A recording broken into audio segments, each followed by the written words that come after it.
Right. Good morning, gentlemen.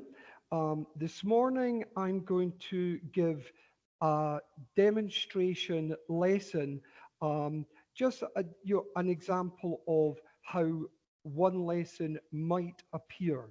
Now, every teacher is individual. We all teach in our own teaching style. So within this lesson, I'm just going to try and incorporate some good ideas of what you may or may not want to use in a lesson. However, alongside that, as existing teachers in our school know, we follow a style of teaching called elements of an effective lesson. And it is literally as it sounds. If we incorporate the various steps, we should ultimately produce for the students an effective lesson of learning. So, the existing teachers, you know this, you were using it last year, and it's a refresher for you. So although we're teaching online to begin with, we won't have our students in the classroom. That doesn't mean that we should not still be incorporating elements of an effective lesson. For new teachers that will be joining us, and we look forward to welcoming you guys in the future, this will give you an idea of the running format of a lesson. Okay, I shall begin my presentation. Uh, I'm teaching a grade 5 class. I'm teaching them English, and today's lesson is on paragraphs. Now, this first part is a reminder to the students of what they need to be doing. And let's remember, guys, that as we begin to teach this year, we have to teach the students, firstly, what they have to do in order to access lessons, etc. So I'm putting a message at the beginning. Students, please remember that this lesson will be recorded. You can then access it at any time that suits you, and it will be found within the content library. Students, please also remember that all schoolwork that you do, so that includes any assignments, homework, etc., you should be saving your work in your personal notebook. Now, the only two people that have access to your personal notebook are you and your teacher that is teaching you. That's important because, of course, the teacher still has to mark, grade your work, and give you feedback. Elements of an effective lesson. As we'll all remember from last year, we should begin every lesson by reviewing the previous lesson. Just reminding the students, what did we learn yesterday? And this is an English lesson, so what did we learn in English? So a possible instruction to your students could be, please type 3 things you learned from yesterday's lesson about how to construct a sentence. For example, what must a sentence contain?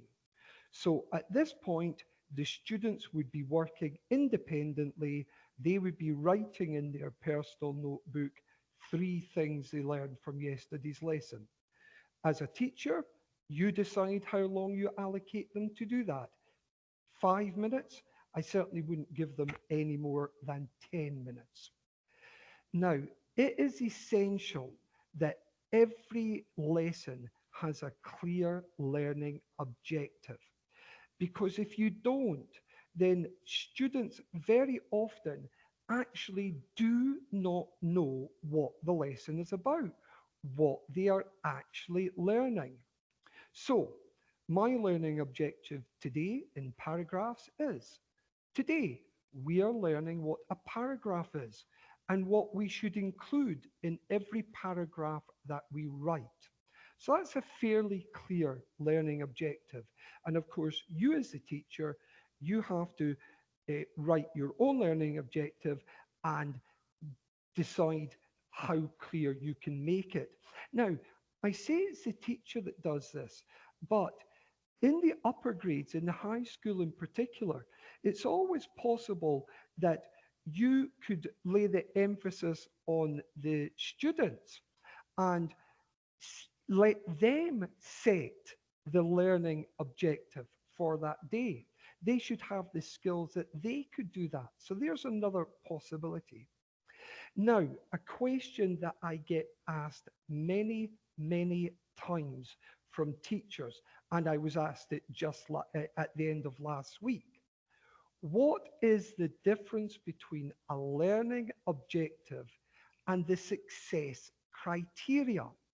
Now, the third step of elements of an effective lesson is this number 3, success criteria.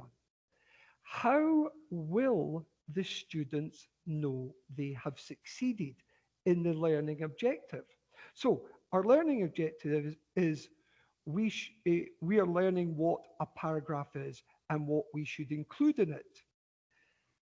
But if you don't give them clear success criteria, the student might just say, oh yeah, I know what a paragraph is now at the end of the lesson, when they actually don't know what a paragraph is.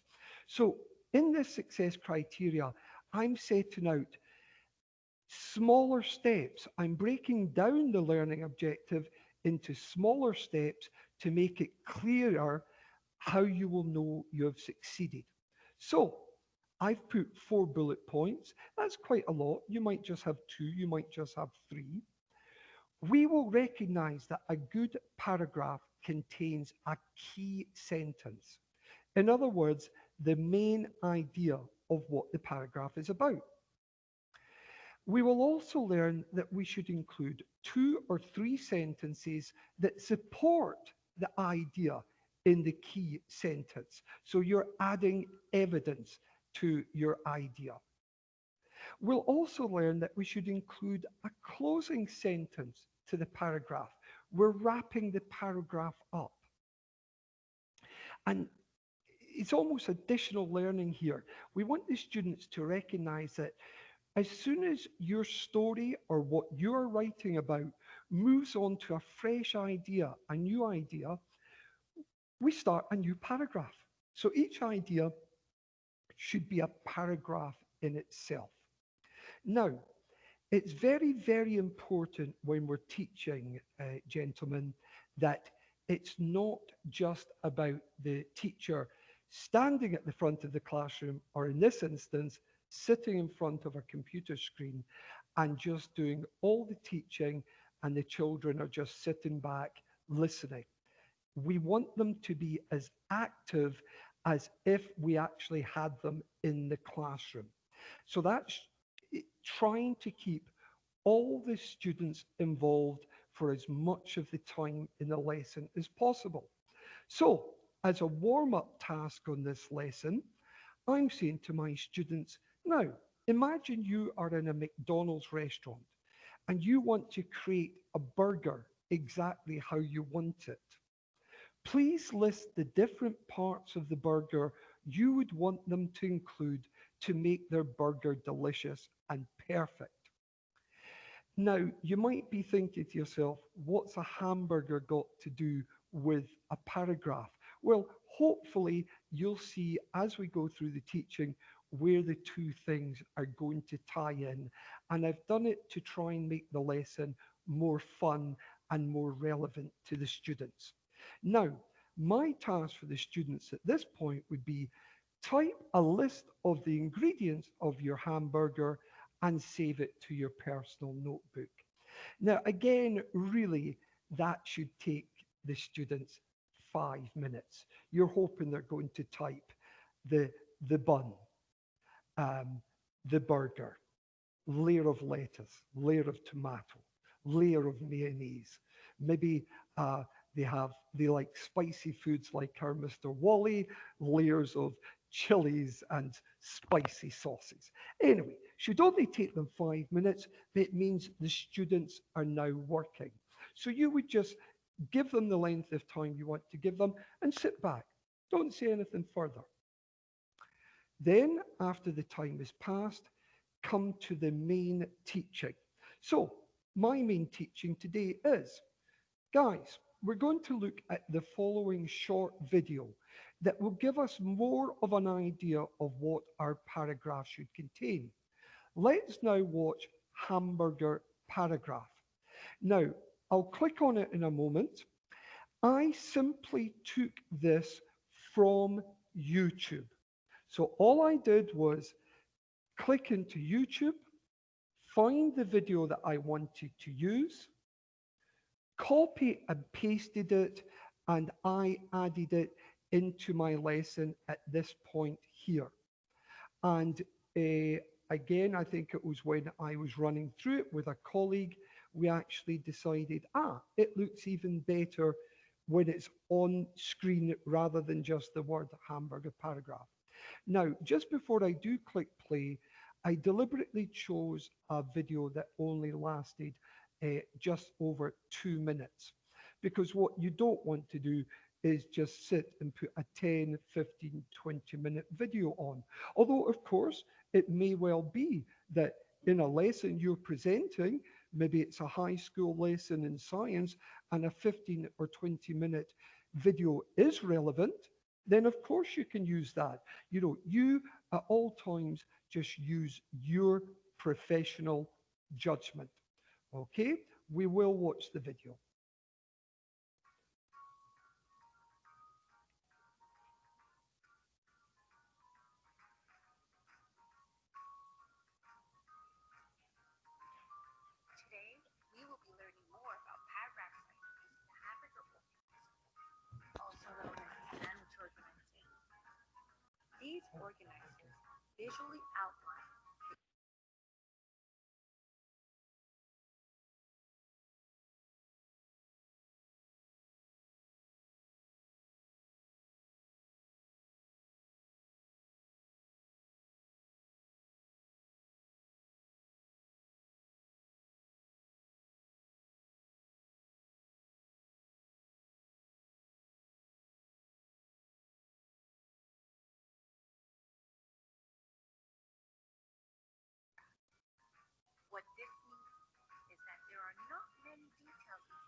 Now, hopefully, oh, oh,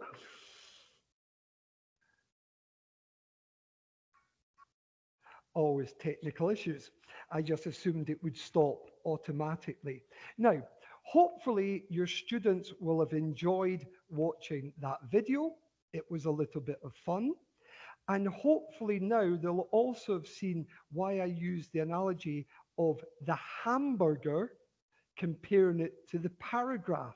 You have to have all the necessary ingredients to make it a good paragraph. And of course, as you would have seen from the video as well, the actual teaching about spring had nothing to do with the ingredients of a hamburger. It was just showing how. Have I got somebody on? Do I need to unmute somebody? Sorry, I was just getting a little bit of feedback there, and I still am. Guys, are you hearing the feedback that I'm getting? There is an echo. Right. Hopefully that will uh, disappear. It's this one. Okay, I'm going to enlarge. Sorry, just a little bit technical here, guys. Show participants. Mr. Fad, is it? Yeah, Mr. Fadi, I think it's you. I need to unmute. Mute all. Good. Right. Actually, guys, that was really helpful for me. And it's a problem that many of you will likely have with students to begin with. I became aware of feedback as I was trying to speak to you guys there, and it turned out that it was because not all the students' microphones were muted. Now, this was an issue you will remember last year that students, because they knew they could unmute themselves and they could even kick their friends, other students out of the meeting rooms, it caused us great problems last year. Now, Mr. Dan has been keeping us informed that, inshallah, Teams will be introducing into the Teams presentations that the presenter of the meeting, will have a hard mute. That means you'll be able to mute all participants and they will not be able to unmute themselves. That then should save us a lot of problems with students because let's face it, guys, doesn't matter if they're grade 4 or grade 11. If they can play around and cause nuisance, cause bother, they will do it. Okay, so at the moment, we're back to, I'm getting no feedback at all, so that's excellent. So back to my lesson. Just come down to where we were. So I've used the hamburger analogy.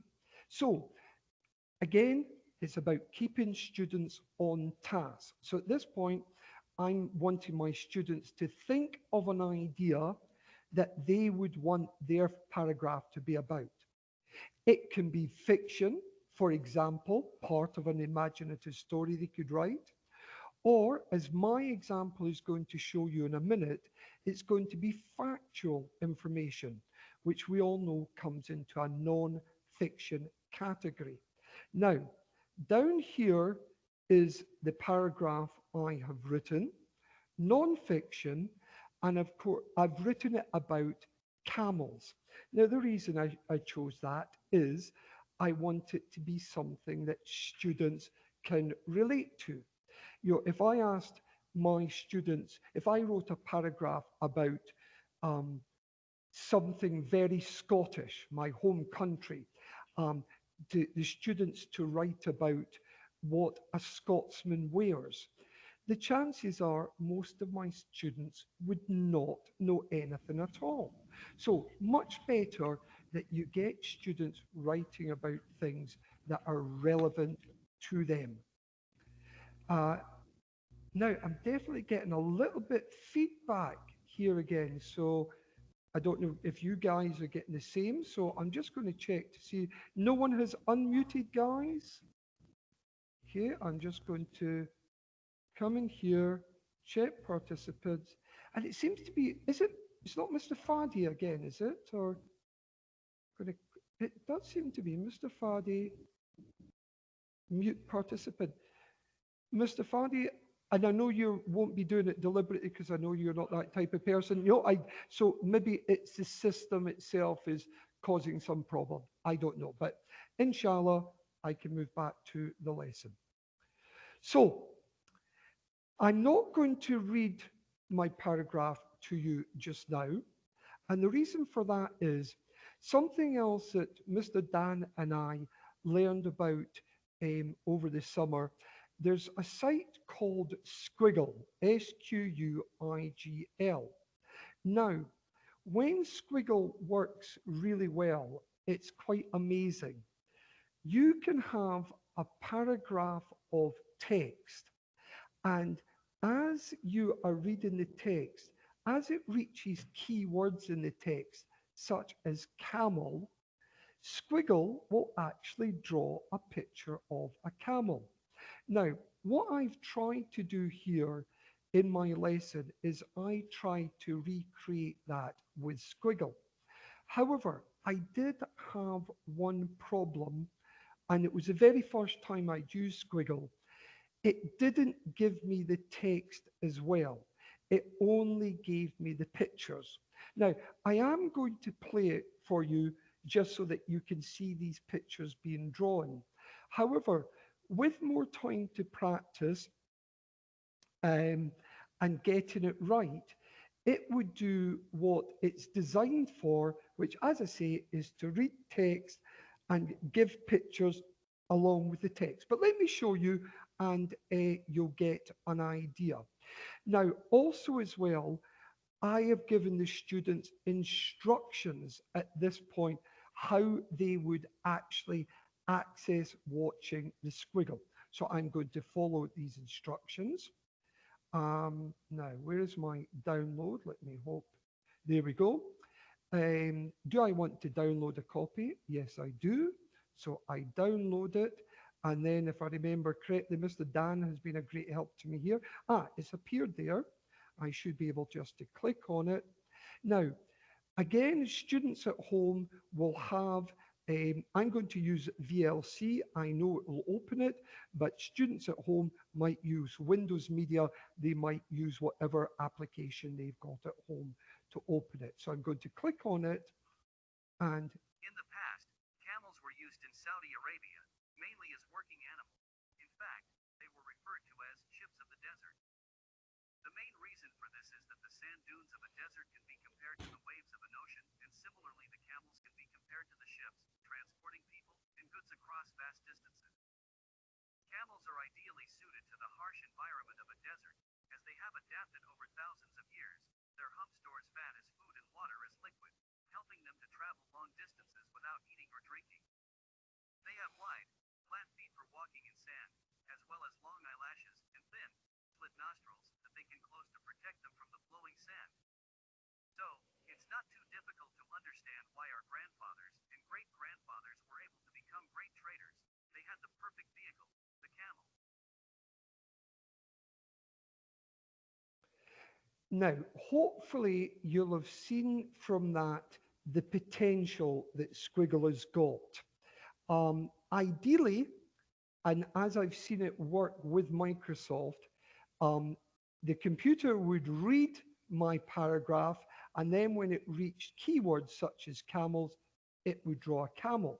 Now, I've shown you that just because of the potential. Now, the potential, especially with younger students, grade fours, grade fives, if you are showing pictures of unfamiliar words, it really helps the understanding of students. Because let's also remember, all of our students, no matter how good they are with English, it is still English as a second language for them. So anything that we can do to help our students learning is a benefit. And anything that makes it fun and interactive for the students, you're more likely to engage their attention. Now, the other, I didn't have to use Squiggle, I just wanted to show it to you. We also have immersive reader. So there's my paragraph here, and I'm going to use immersive reader to read this for me. And I'm just going to check with my colleague, Mr. Dan. Mr. Dan, where should I click on now? Is it, I want it view, isn't it? Good. See, Dan is, to the new teachers in particular, Mr. Dan is our IT tech guy. He has been training us. He's an excellent trainer because I did remember view. I didn't need to ask him, but I wanted to check. I click on view. There's the page immersive reader. So I click on to immersive reader. Um, it's loading. Now, at the moment, my whole teaching has come up. I'm clicking on to reading preference, and here I can then choose a language. So, excuse me, for the Arabic teachers in the room, I could choose Arabic. Now, how much of a help is that going to be for younger students in particular whose English isn't strong? We have Italian teachers here. Mr. Francesco, I could change this to Italian to hopefully help him. But what we do must remember, guys, is that it's not perfect yet.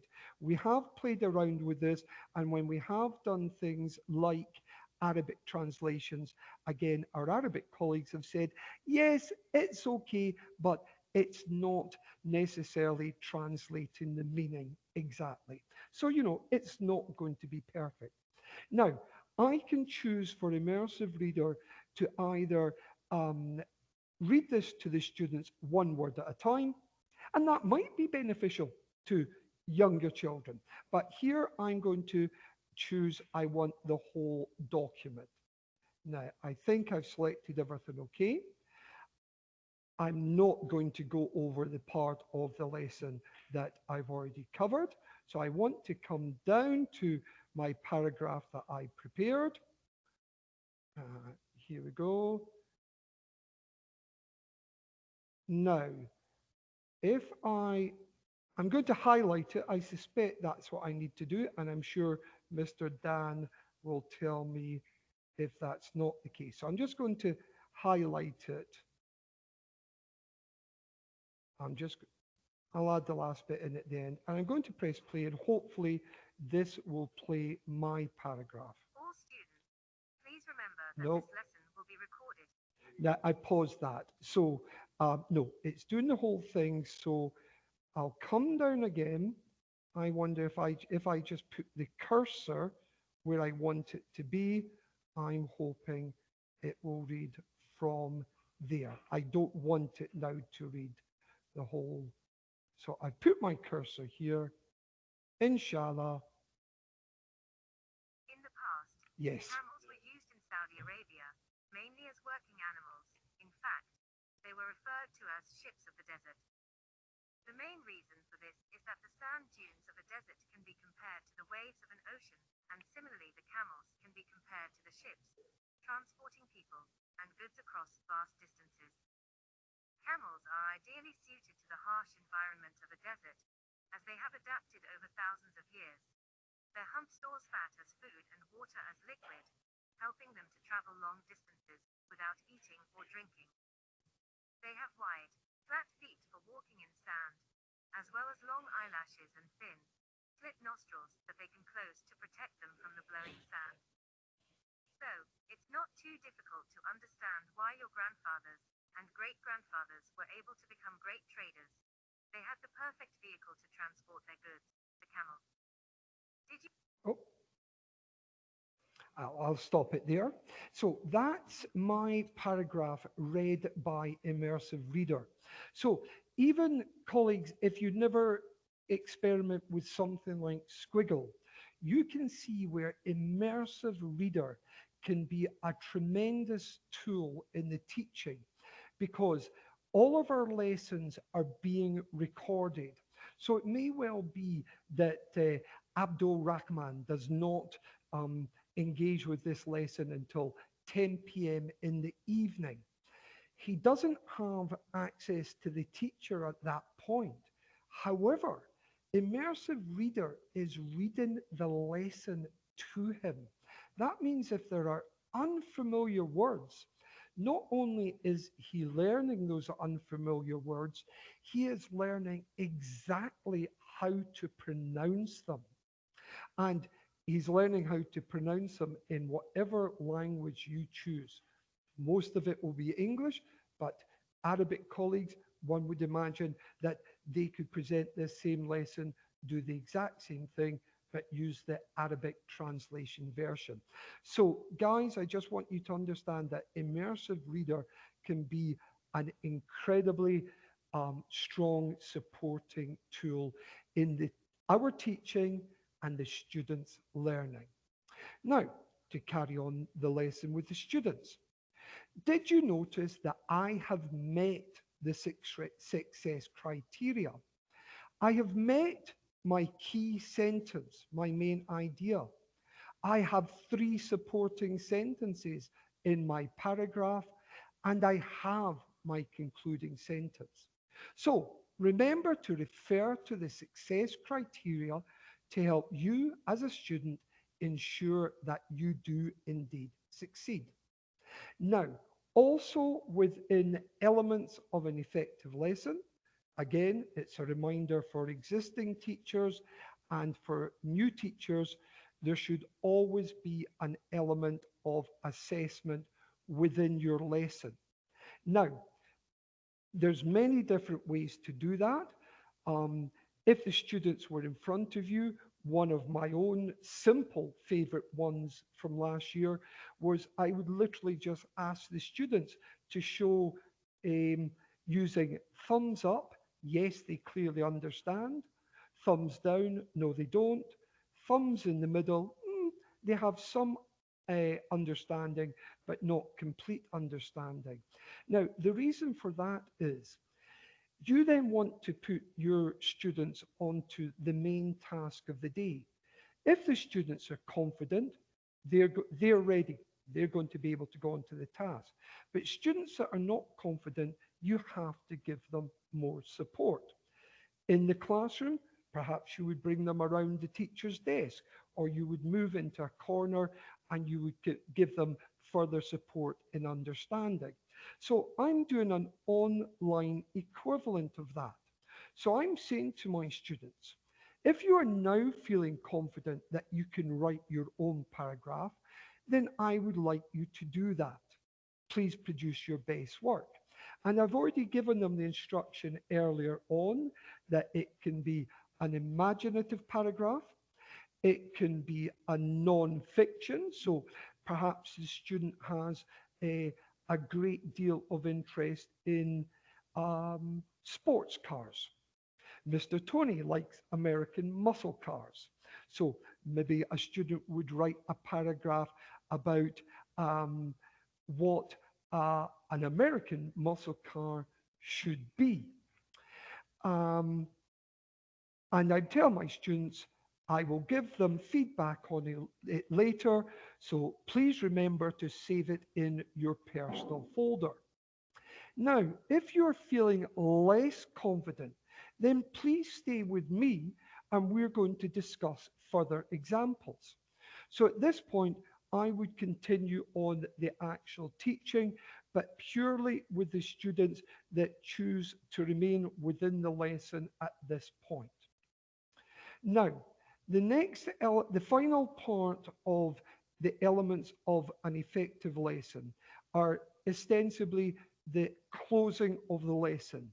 In the United Kingdom, we refer to this as a plenary, the end of the lesson. In the United States, Mr. Tony has taught me, they often refer to this as an exit ticket. And you're almost taking the lesson full circle. You're taking it from what was the lesson objective at the beginning of the lesson. We are going to learn about good paragraph writing, what a paragraph should incorporate. Now, you want your students to demonstrate to you in a physical manner that yes, they have actually understood. One way to do this is to perhaps ask them to write down three things that they've learned about how to use a paragraph. Again, I'm reminding them to save this in their personal notebook. Now, obviously, after 2 or 3 weeks, the students will hopefully do this as a matter of routine. They'll understand that that's exactly where they save their work all the time. And then I can mark and grade that at a later date, along with the actual paragraph that they have written. Well done, guys. I hope you've enjoyed today's lesson, and now you should have a good idea how to write a good paragraph. Now, it's very important. All of you must now log out of this lesson.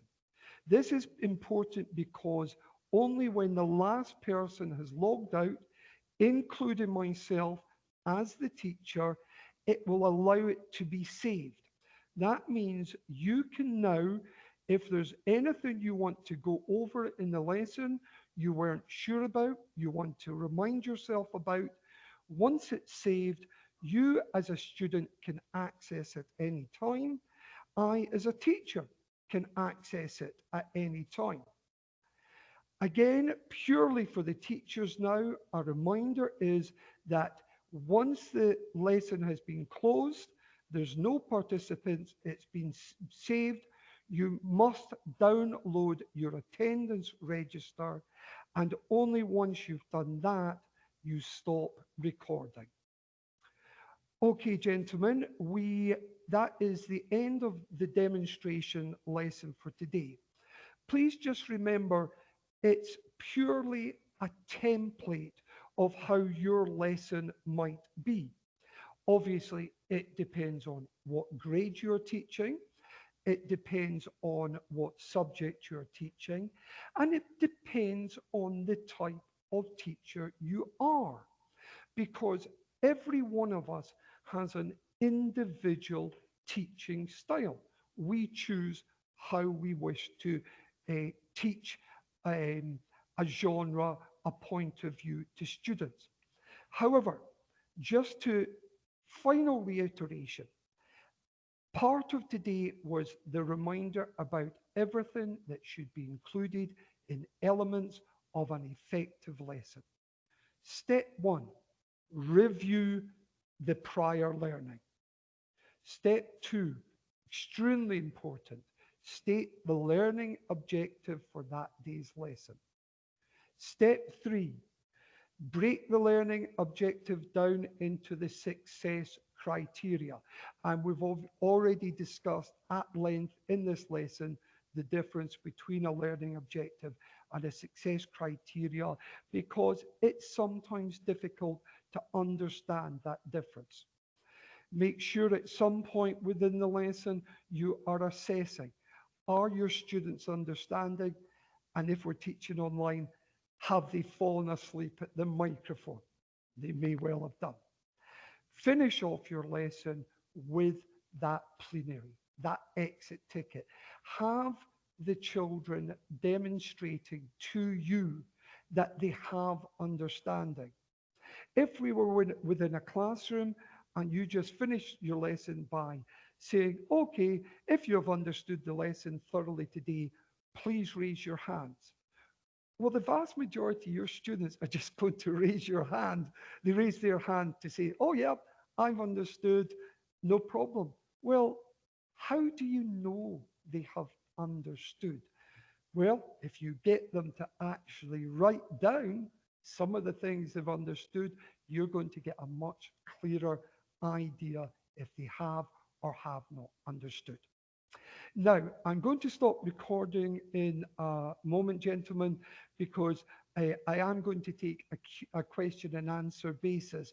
But the way we've set this meeting up, it wouldn't record you at this point. So if someone is tuning into this later, they'll probably hear my voice only and they won't hear your questions. So I'm going to ask you all to log out of the meeting. So if you can all log out of the meeting, I will log out the meeting also and then take the question and answer. Okay.